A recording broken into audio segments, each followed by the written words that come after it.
Morning everyone, welcome to Juliet in the Philippines. Today is Monday. Tinitingnan ko yung rice field dito.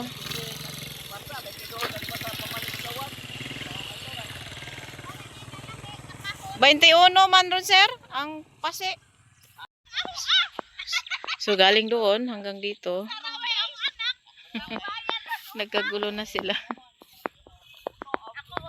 Tingnan ko yung rice field dito dahil hindi ko alam kung ibibinta na ba ito nila. Nakakuha si Ma'am Elsa dito ng rice field.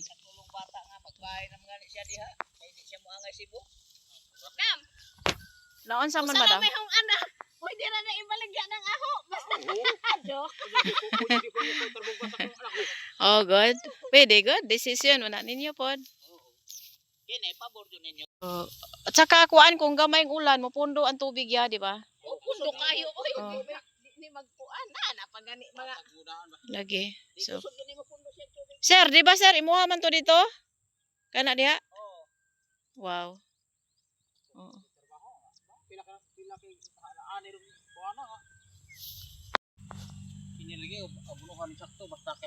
Ay, hayahay kayo akuan ani. Oy, kare kay hilang maning ila ha.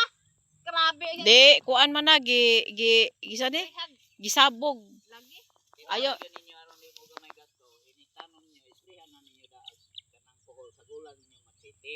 Oh,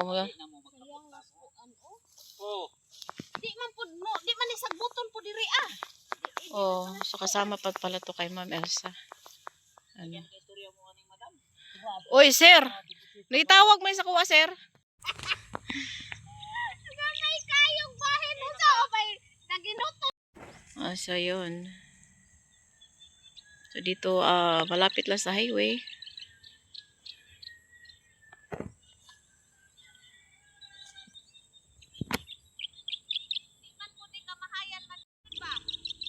So kanya-kanya kayo ng title nito? Holra pa, holra. Okay. Hindi kasi bali party-party lang kayo magkapatid. Wala lang gisi akol. Okay. Oh, pero nice din to kasi pag may ulan, pupundo agad yung tubig. So, yan, pakita ko lang to kay ma'am ditong bata dapit banda dito. Kasi akala ko makarating yung doon yung rice field mo. Ayan pala, happy-hati. Ito pala, 6 na kahon. Kaya sabi ni Pere, ano din, malaki. Okay, party-party. So, ayan kay Ma'am Elsa dito banda hanggang doon. Ikot dito. Yan. Ay, Lakaw na. Oh! Okay. Ay. So, ito yung mga sa rice field dito.